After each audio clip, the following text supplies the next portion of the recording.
दोस्तों नमस्कार, ये है मार्गदर्शन फॉर सिविल सर्विसेज। मैं अनुराग चौधरी।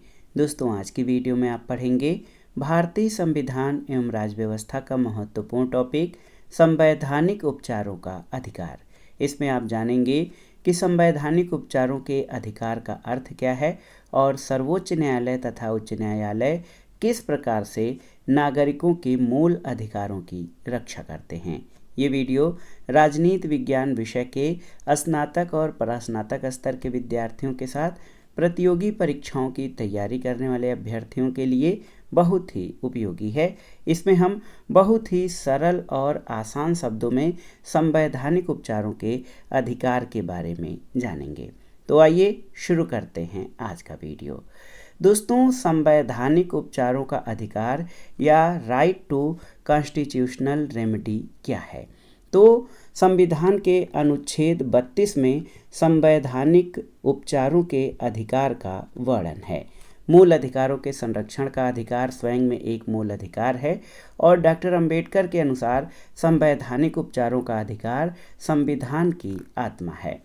दोस्तों संविधान के अनुच्छेद 32 के तहत मूल अधिकारों की रक्षा की विशेष शक्ति सर्वोच्च न्यायालय को प्राप्त है और इसके तहत सर्वोच्च न्यायालय 5 प्रकार की रिटें या लेख जारी करता है, जिसमें बंदी प्रत्यक्षीकरण, परमादेश, प्रतिषेध, अधिकार परीक्षा और उत्प्रेषण है। और बिल्कुल इसी तरह की शक्तियां उच्च न्यायालयों को अनुच्छेद 226 के तहत प्रदान की गई हैं। तो आप जान लीजिए कि हमारा संविधान न केवल मूल अधिकारों की व्यवस्था करता है या मूल अधिकार प्रदान करता है, बल्कि उन अधिकारों की रक्षा की भी व्यवस्था करता है और इसके लिए अनुच्छेद 32 में संवैधानिक उपचार के अधिकार का प्रावधान किया गया है। दोस्तों संवैधानिक उपचारों का जो अधिकार है ये मूल अधिकार है और मूल अधिकारों की रक्षा का जो उत्तरदायित्व है ये हमारी न्यायपालिका, उच्चतम न्यायालय और उच्च न्यायालयों को सौंपा गया है। ऐसा क्यों है? मूल अधिकार तो दिए गए थे, लेकिन मूल अधिकारों के लिए संवैधानिक उपचारों का अधिकार क्यों दिया गया? तो दोस्तों ये जान लीजिए, समझने की बात है कि संविधान में मूल अधिकारों के उल्लेख का कोई भी महत्व नहीं होता यदि उनको लागू करने के लिए कोई व्यवस्था नहीं की जाती। आप सभी जानते हैं कि भारत का संविधान और इसका अनुच्छेद 32 नागरिकों को संवैधानिक उपचारों का अधिकार देता है, जिसका प्रयोग करके वे अपने मूल अधिकारों को न्यायपालिका की सहायता से सुरक्षित रख सकते हैं। और जब आप अनुच्छेद 32(1) पढ़ेंगे तो उसमें स्पष्ट होगा कि इस भाग द्वारा दिए गए अधिकारों को प्रवर्तित कराने के लिए समुचित कार्रवाइयों द्वारा उच्चतम न्यायालय में समावेदन करने का अधिकार प्रत्याभूत किया जाता है। तो ये मूल अधिकारों के लिए या मूल अधिकारों की सुरक्षा के लिए गारंटी है संवैधानिक उपचारों का अधिकार। दोस्तों संवैधानिक उपचारों के अधिकार का इतना महत्व है कि इसके महत्व को ध्यान में रखते हुए संविधान शिल्पी डॉक्टर भीमराव अंबेडकर ने उसे संविधान का हृदय और आत्मा कहा है। सामान्य रूप में जब आप पढ़ते हैं तो भारतीय संविधान की प्रस्तावना को संविधान का हृदय कहा जाता है या संविधान की आत्मा, लेकिन डॉक्टर भीमराव अंबेडकर ने संवैधानिक उपचारों के अधिकार को संविधान का हृदय और आत्मा कहा है। संविधान के अनुच्छेद 32(1) के तहत मूल अधिकारों को लागू कराने के लिए उच्चतम न्यायालय में आवेदन का अधिकार दिया गया है और अनुच्छेद 32 भाग 2 के अनुसार या 32(2) के अनुसार इस भाग द्वारा प्रदत्त अधिकारों में से किसी को प्रवर्तित कराने के लिए उच्चतम न्यायालय को ऐसे निर्देश या आदेश या रिट जिनके अंतर्गत बंदी प्रत्यक्षीकरण, परमादेश, प्रतिषेध, अधिकार परीक्षा और उत्प्रेषण रिट हैं, जो भी समुचित हो, जारी करने की शक्ति होगी। तो दोस्तों न्यायालय जो है इसके द्वारा मूल अधिकारों को कार्यान्वित कराने का ये अधिकार मूल अधिकारों के अध्याय में शामिल है। इसलिए ये अधिकार बहुत अमूल्य है या ये अधिकार अन्य अधिकारों से महत्वपूर्ण है। डॉक्टर अंबेडकर ने संविधान के अनुच्छेद 32 के महत्व पर प्रकाश डालते हुए संविधान निर्माण सभा में ये कहा था कि यदि कोई मुझसे ये पूछे कि संविधान का कौन सा अनुच्छेद है जिसके बिना संविधान शून्य प्राय हो जाएगा, तो इस अनुच्छेद को छोड़कर मैं किसी अनुच्छेद की ओर संकेत नहीं करता। ये तो संविधान का हृदय और आत्मा है। तो डॉक्टर अंबेडकर ने जो संवैधानिक उपचारों का अधिकार है उसको सर्वाधिक महत्व दिया था। और जैसे अनुच्छेद 32 में उच्चतम न्यायालय को इन अधिकारों की रक्षा का उत्तरदायित्व दिया गया है, उसी तरह का उत्तरदायित्व अनुच्छेद 226 में उच्च न्यायालयों को भी सौंपा गया है। और संविधान के इन प्रावधानों के अनुसार भारत के प्रत्येक नागरिक का ये मौलिक अधिकार है कि यदि सरकार के किसी कार्य या किसी कानून से उसके किसी मूल अधिकार का अतिक्रमण होता है, यानी सरकार कोई ऐसा कानून बना देती है या कोई ऐसा कार्य करती है जिससे व्यक्ति के मूल अधिकार का अतिक्रमण होता है, तो वो सर्वोच्च न्यायालय या फिर उच्च न्यायालय में उस अधिकार को सुरक्षित रखने की मांग कर सकता है। एक न्यायाधीश रहे हैं मुख्य न्यायाधीश पातंजलि शास्त्री, वो कहते हैं कि सर्वोच्च न्यायालय अपने उत्तरदायित्व के कारण जो उसको सौंपा गया है इन अधिकारों को सुरक्षित रखने की प्रार्थना करने वाले किसी प्रार्थना पत्र को स्वीकार करने से इनकार नहीं कर सकता। और मूल अधिकारों को कार्यान्वित करने के उद्देश्य से जो आवश्यक आदेश हैं या प्रलेख या रिट जारी करने की शक्ति सर्वोच्च न्यायालय और उच्च न्यायालय दोनों को प्रदान की गई है। और आप जान लीजिए कि ये जो रिटें हैं, तो जब आप समझेंगे अनुच्छेद 32(2) देखेंगे तो उससे ये स्पष्ट होगा कि इस अनुच्छेद के अधीन उच्चतम न्यायालय को केवल मूल अधिकारों को लागू कराने के लिए आवश्यक शक्तियाँ दी गई हैं अनुच्छेद 32 में, और ये अन्य किसी उद्देश्य के लिए नहीं है। इस शक्ति के प्रयोग में उच्चतम न्यायालय समुचित निर्देश, आदेश और रिट यानी प्रलेख जारी कर सकता है। तो कौन कौन सी रिटें जारी की जाती हैं मूल अधिकारों के संरक्षण के लिए, इसको जानना जरूरी है। देखिए, इसके अंतर्गत उच्चतम न्यायालय और उच्च न्यायालय यानी सुप्रीम कोर्ट और हाई कोर्ट 5 प्रकार की रिटें जारी कर सकते हैं। इसमें क्या क्या चीज़ें हैं? बंदी प्रत्यक्षीकरण यानी रिट ऑफ हैबियस कार्पस, परमादेश यानी रिट ऑफ मैंडेमस, प्रतिषेध यानी रिट ऑफ प्रोहिबिशन, इसके अलावा अधिकार परीक्षा यानी क्वो वारंटो, और उत्प्रेषण यानी रिट ऑफ सेसियराइट। तो यहाँ पर ये 5 प्रकार की रिटों की व्यवस्था की गई है।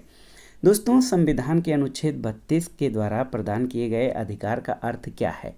तो यदि सरकार कोई ऐसा कानून बना दे या ऐसा कोई कार्य करे जिससे नागरिक के किसी मूल अधिकार का अतिक्रमण हो, तो वो सर्वोच्च न्यायालय या उच्च न्यायालय में याचिका दे सकता है और न्यायालय उस कानून अथवा कार्य की संवैधानिक वैधता का परीक्षण करेगा।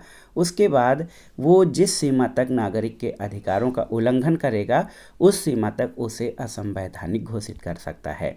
यदि न्यायालय की दृष्टि में वो कानून अथवा सरकारी आदेश संविधान के किसी उपबंध का अतिक्रमण करता हो तो उसको वो असंवैधानिक घोषित कर सकता है।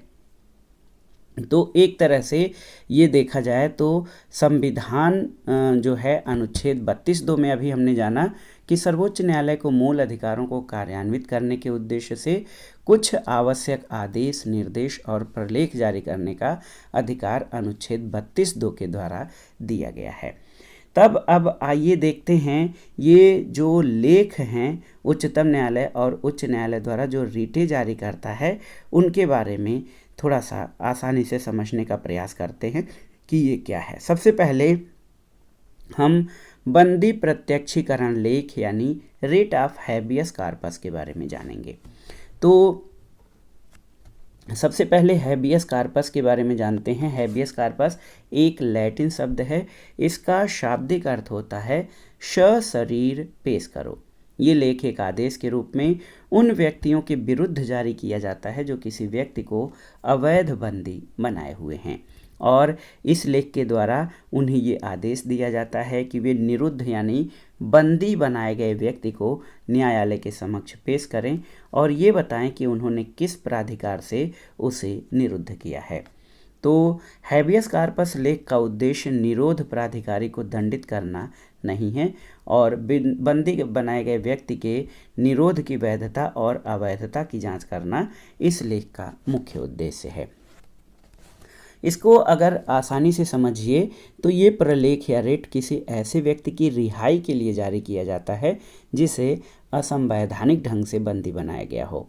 ऐसे व्यक्ति द्वारा न्यायालय में प्रार्थना किए जाने पर न्यायालय उस व्यक्ति को हिरासत में लेने वाले अधिकारी को ये आदेश देता है कि वो बंदी व्यक्ति को न्यायालय के समक्ष प्रस्तुत करे और यदि उसके बंदी बनाए जाने का कारण विधिपूर्ण नहीं है तो वो उस व्यक्ति को तुरंत रिहा करने का आदेश जारी करता है। और ये रिट सरकारी अधिकारियों के अतिरिक्त निजी संगठनों और साधारण व्यक्तियों के विरुद्ध भी जारी किया जा सकता है। तो आपने जान लिया पहली रिट बंदी प्रत्यक्षीकरण के बारे में। अब आइए परमादेश के बारे में जानते हैं। परमादेश यानी मैंडेमस। तो परमादेश का शाब्दिक अर्थ होता है कि हम आदेश देते हैं। ये रिट लोक प्राधिकारियों, अधीनस्थ न्यायालयों, सरकार या निगम आदि के विरुद्ध जारी की जाती है। इसके द्वारा कोई वैध कार्य करने या अवैध कार्य न करने का आदेश दिया जाता है। ये रिट सामान्यतः ऐसे लोक प्राधिकारियों के विरुद्ध जारी की जाती है जो अपने दायित्वों के निर्वहन से इनकार करते हैं या फिर उनकी उपेक्षा करते हैं। ये रिट निजी व्यक्तियों, गैर सरकारी संस्थाओं के विरुद्ध अथवा संविदात्मक दायित्वों के निर्वहन हेतु नहीं जारी की जाती है, इसकी विशेषता है। ये रिट राष्ट्रपति या राज्यपाल के विरुद्ध भी नहीं जारी की जा सकती। तो आसानी से समझें तो परमादेश जो रिट होती है दोस्तों, किसी व्यक्ति अथवा सार्वजनिक संस्था को उसके सार्वजनिक दायित्वों या कर्तव्यों का पालन कराने के लिए जारी किया जाता है, लेकिन ये आदेश किसी स्वविवेकी कर्तव्य के निर्वहन के लिए नहीं दिया जाता। तो आपने परमादेश के बारे में जान लिया। अब आइए रिट ऑफ प्रोहिबिशन यानी प्रतिषेध लेख के बारे में जानते हैं कि क्या है। तो प्रतिषेध लेख एक न्यायिक लेख है। इसका नीतिगत आधार ये है कि उपचार से परहेज अच्छा है, यानी prevention is better than cure. प्रतिषेध का शाब्दिक अर्थ रोक लगाना होता है और प्रतिषेध रिट उच्चतर न्यायालयों द्वारा, याद रखिएगा, प्रतिषेध रिट जो है ये उच्चतर न्यायालय यानी सुप्रीम कोर्ट, हाई कोर्ट के लिए उच्चतर न्यायालय है और जिला कोर्ट, सेशन कोर्ट के लिए उच्च न्यायालय या सर्वोच्च न्यायालय। तो प्रतिषेध रिट उच्चतर न्यायालय द्वारा अपने अधीनस्थ न्यायालयों और अर्ध न्यायिक अधिकारों के विरुद्ध जारी की जाती है। इसके द्वारा उन्हें ऐसी अधिकारिता के प्रयोग से रोका जाता है जो उसमें निहित नहीं है। और आप जान लीजिए कि ये रिट न्यायालय में कार्रवाई के लंबित रहने के दौरान की जाती है। अगर आसानी से प्रतिषेध लेख के बारे में जानें तो ये किसी भी उच्च न्यायालय के द्वारा किसी निम्न अथवा प्राधिकरण संस्था को अपने क्षेत्राधिकार से बाहर जाकर कार्य करने अथवा बिना क्षेत्राधिकार के कार्य करने से रोकने के लिए जारी किया जाता है। उत्प्रेषण लेख में और प्रतिषेध में थोड़ा सा अंतर है कि प्रतिषेध लेख उस समय जारी किया जाता है जब न्यायालय के समक्ष किसी ऐसे मामले की कार्रवाई लंबित हो जिसकी सुनवाई करने का उसे अधिकार नहीं है, और इस रिट के जारी करने का उद्देश्य न्यायालय को उस मामले में कार्रवाई करने से रोकना होता है। दोस्तों आप जान लीजिए कि जो प्रतिषेध लेख है, प्रतिषेध लेख आप जान लीजिए कि जो है प्रतिषेध लेख उस समय जारी किया जाता है जब किसी मामले में निम्न न्यायालय ने निर्णय दे दिया हो और इसके जारी होने के बाद वह मामला निम्न न्यायालय से उच्च न्यायालय भेज दिया जाता है, और जो निचला न्यायालय है यदि निर्णय दे चुका है तो वो निर्णय निरस्त कर दिया जाता है। तो ये था प्रतिषेध लेख। अब आइए अधिकार परीक्षा या रिट ऑफ क्वो वारंटो के बारे में जानते हैं। अधिकार परीक्षा या क्वो वारंटो का शाब्दिक अर्थ है आपका प्राधिकार क्या है। तो ये एक तरह से ये क्वो वारंटो एक व्यक्ति को जो कोई ऐसा सार्वजनिक पद धारण करने से रोकने के लिए जारी किया जाता है जिस पद को धारण करने का वो अधिकारी नहीं है। तो देखिए अधिकार परीक्षा का अर्थ भी होता है क्वो वारंटो का, कि आपका अधिकार क्या है। इसका मुख्य उद्देश्य किसी व्यक्ति को उस लोक पद को धारण करने से रोकना है जिसे धारण करने का उसे कोई वैध अधिकार प्राप्त नहीं है। और यदि जांच करने के बाद ये पता चलता है कि उसको पद धारण करने का कोई विधिक अधिकार नहीं था, तो न्यायालय अधिकार परीक्षा लेख जारी करके उस व्यक्ति को उस पद से हटा देगी और उस पद को रिक्त घोषित कर देगी। अधिकार परीक्षा का उद्देश्य किसी लोक पद को सदोषतः हस्तगत करने वाले व्यक्ति को उस पद पर बने रहने से रोकना है। इसलिए ऐसा व्यक्ति जो व्यक्तिगत रूप से पीड़ित नहीं है अथवा जो विषय के हित नहीं रखता, वो भी ये लेख जारी करने की मांग कर सकता है। तो हमने आसानी से ये जाना कि अधिकार परीक्षा एक व्यक्ति को कोई ऐसा सार्वजनिक पद ग्रहण करने से रोकने के लिए जारी किया जाता है जिस पद को ग्रहण करने का वो अधिकारी नहीं है। ऐसी निषेधाज्ञा जारी करते हुए न्यायालय उस पद को उस समय तक रिक्त घोषित करता है जब तक न्यायालय द्वारा उसका निर्णय न हो जाए। अब आइए पांचवी रिट उत्प्रेषण लेख के बारे में या रिट ऑफ सर्टियरी के बारे में जानते हैं। दोस्तों, उत्प्रेषण भी एक न्यायिक लेख है। इसका शाब्दिक अर्थ होता है प्रमाणित होना या सूचित करना। तो ये रिट न्यायिक और अर्धन्यायिक निकायों के विरुद्ध जारी की जाती है। इसके तहत उच्चतर न्यायालय अधीनस्थ न्यायालयों के से मामले को अपने पास मंगाकर उसकी कार्य पद्धति का परीक्षण करते हैं। ये रिट अधीनस्थ न्यायालय द्वारा निर्णय दिए जाने के बाद जारी की जाती है और इसका उद्देश्य निर्णय की जांच करना होता है और निर्णय में त्रुटि होने पर उसे निरस्त कर दिया जाता है। दोस्तों, ये रिट या उत्प्रेषण रिट उच्च न्यायालय द्वारा निम्न न्यायालय अथवा प्राधिकरण को उसमें विचाराधीन किसी मामले से संबंधित अभिलेखों को उच्च न्यायालय में विचार करने हेतु भेजने का आदेश है। यानी दोस्तों, न्यायिक और अर्धन्यायिक निकायों के विरुद्ध ये रिट जारी की जाती है और उच्च न्यायालय या जो हायर न्यायालय होते हैं वो अपने निम्नस्थ या अधीनस्थ न्यायालय को ये आदेश देते हैं कि जो कोई विचाराधीन मामला है उसके अभिलेखों को उच्चतर न्यायालय में भेजा जाए।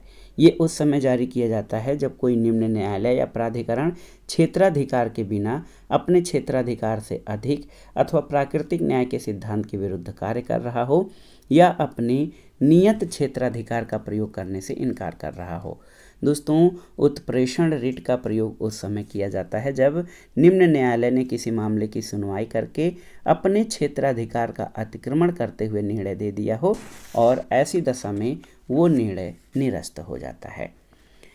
देखिए, यहाँ पर आइए देख लेते हैं प्रतिषेध और उत्प्रेषण लेख में अंतर। दोस्तों, इन दोनों लेखों का उद्देश्य अधीनस्थ न्यायालय को क्षेत्राधिकार का उल्लंघन करने से रोकना है, लेकिन ये लेख कार्रवाइयों की भिन्न भिन्न प्रावस्थाओं पर जारी किया जाता है। तो सबसे पहले प्रतिषेध के बारे में जानते हैं। प्रतिषेध या प्रोहिबिशन। प्रतिषेध कार्रवाइयों के संचालन अथवा लंबन के दौरान जारी किया जाता है। उत्प्रेषण लेख कार्रवाई पूरा हो जाने के बाद यानी अंतिम निर्णय अथवा आदेश पारित कर दिए जाने के उपरांत जारी किया जाता है।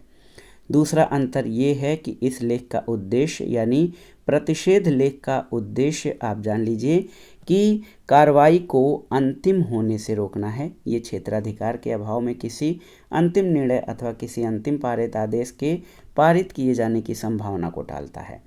लेकिन उत्प्रेषण लेख का उद्देश्य क्षेत्राधिकार विहीन अथवा विधि विरुद्ध अंतिम निर्णय या आदेश को रद्द करना है और ये लेख कार्रवाई के परिणाम को निरस्त कर देता है।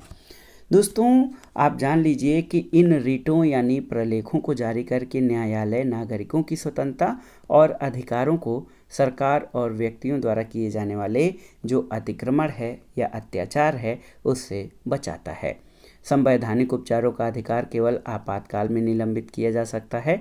इस संबंध में डॉक्टर अंबेडकर ने संविधान निर्मात्री सभा में कहा था कि इसमें संदेह नहीं कि यहाँ कुछ मौलिक अधिकार रखे गए हैं जिनकी राज्य प्रतिभूत यानी गारंटी देता है ताकि व्यक्तियों को जो है सुरक्षा और अपने व्यक्तित्व के विकास की स्वतंत्रता मिल सके। साथ ही ये भी उतना ही स्पष्ट है कि कुछ मामलों में जब राज्य का अस्तित्व ही खतरे में हो तो उसके संबंध में कुछ सीमाएं जरूरी हैं। चूँकि आपात स्थिति में व्यक्तियों का जीवन स्वयं खतरे में होता है, इसलिए राज्य का ये श्रेष्ठ अधिकार है कि वो आपात की स्थिति में अपनी सुरक्षा कर सके, जिससे वह अपने कर्तव्य व्यक्तित्व के विकास का पालन कर सके। बहुत ही महत्वपूर्ण है। आज के टॉपिक में हमने मौलिक अधिकारों के अंतर्गत संवैधानिक उपचारों के अधिकार के बारे में पढ़ा।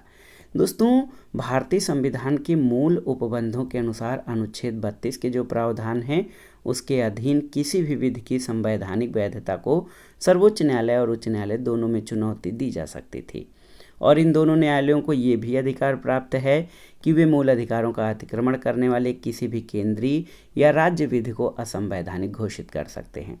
तो संविधान का जो 42वां संविधान संशोधन हुआ 1976 में, उसके द्वारा एक नया अनुच्छेद जोड़ा गया 32A जोड़ के ये व्यवस्था की गई कि अनुच्छेद 32 के अधीन कार्रवाइयों में राज्य विधियों की संवैधानिक वैधता पर सर्वोच्च न्यायालय में उस समय तक विचार न किया जाए जब तक कि किसी केंद्रीय विधि की संवैधानिक वैधता भी ऐसी कार्रवाइयों में प्रश्नगत न हो। और इसी तरह अनुच्छेद 226 जो उच्च न्यायालयों की अधिकारिता है जो है रिट जारी करने की, उसमें भी नया अनुच्छेद 226 से जोड़कर निश्चित किया गया कि जो हाईकोर्ट या उच्च न्यायालय हैं किसी केंद्रीय विधि की संवैधानिक वैधता पर विचार न करें। सर्वोच्च न्यायालय और उच्च न्यायालयों के बीच इस तरह के शक्ति विभाजन का स्पष्टीकरण तब अनुच्छेद 131 से और अनुच्छेद 228 में भी किया गया।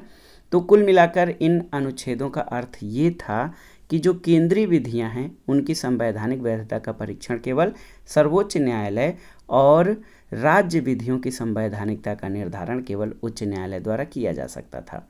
तो इस प्रतिबंध से संवैधानिक उपचारों का जो अधिकार था उसका प्रयोग कठिन और उसका क्षेत्र सीमित हो गया था। एक निर्धन व्यक्ति के लिए आप जानते हैं कि किसी विधि की संवैधानिकता को अपने राज्य के उच्च न्यायालय में चुनौती देना आसान था और उसमें व्यय अपेक्षाकृत कम होता था। 42वें संशोधन के बाद स्थिति ये हो गई कि जो संघीय या केंद्रीय विधि था उससे किसी नागरिक के मूल अधिकार का अतिक्रमण होने के लिए उसके लिए दिल्ली जो सर्वोच्च न्यायालय है वहाँ पर मुकदमा करना था, और उसकी आर्थिक स्थिति अच्छी नहीं हो तो वो इतना व्यय नहीं कर सकता था जिसके लिए अपने मूल अधिकारों के बलिदान करने के अतिरिक्त उसके पास कोई विकल्प नहीं होता था। तो 42वें संशोधन ने सरकार के विरुद्ध नागरिकों के मूल अधिकारों को सुरक्षित रखने के अधिकार को काफ़ी सीमित कर दिया था, और संविधान द्वारा न्यायपालिका की शक्तियों को सीमित करने से नागरिकों को न्यायपालिका से मिलने वाला जो संरक्षण था, उनके अधिकारों की जो गारंटी थी, वो प्रक्रिया जटिल नहीं हो गई बल्कि उसका रूप भी परिवर्तित हो गया था। लेकिन संविधान के 43वें संशोधन द्वारा इन प्रतिबंधों का अंत किया गया और संविधान के मूल अधिकारों को पुनः अपनाते हुए नागरिकों को ये अधिकार दिया गया कि वे मूल अधिकारों का अतिक्रमण करने वाले किसी कानून को, देखिए, मूल अधिकारों का अतिक्रमण करने वाले किसी कानून को सर्वोच्च न्यायालय अथवा उच्च न्यायालय दोनों में से किसी में भी चुनौती दे सकते हैं। ये व्यवस्था 43वें संशोधन के द्वारा की गई है। तो ये था जो संवैधानिक उपचारों के अधिकार से संबंधित महत्वपूर्ण प्रावधान। नागरिकों के अधिकारों की रक्षा के लिए उच्चतम न्यायालय और उच्च न्यायालय द्वारा जारी की गई जो रिटें हैं उनका अर्थ और उसको उदाहरण सहित हमने ये समझने का प्रयास किया कि किस तरह से जो सर्वोच्च न्यायालय है और उच्च न्यायालय नागरिकों के मूल अधिकारों के संरक्षण और सुरक्षा की गारंटी देते हैं, इनके बारे में। तो ये वीडियो यहीं पर समाप्त होता है। बहुत ही महत्वपूर्ण वीडियो था, इसको आप अच्छे से तैयार कर लीजिए। जो फैक्ट हैं उसको हमने पहले ही बता दिया था कि संविधान के अनुच्छेद 32 में संवैधानिक उपचारों का अधिकार है, यानी जो मूल अधिकार दिए गए हैं उन अधिकारों को संरक्षण देना भी एक मूल अधिकार है जिसकी व्यवस्था अनुच्छेद 32 में की गई है, और इसके महत्व को जो है आंकते हुए, इसके महत्व को बताते हुए डॉक्टर अंबेडकर ने संविधान सभा में संवैधानिक उपचारों के अधिकार को संविधान का हृदय और आत्मा कहा है। ये सारे प्रश्न परीक्षाओं में पूछे जाते हैं। तो ये वीडियो आपको कैसा लगा हमें कमेंट बॉक्स में ज़रूर बताइएगा। वीडियो को लाइक करें, शेयर करें और इस चैनल मार्गदर्शन फॉर सिविल सर्विसेज को सब्सक्राइब करें। वीडियो देखने के लिए धन्यवाद दोस्तों। नमस्कार।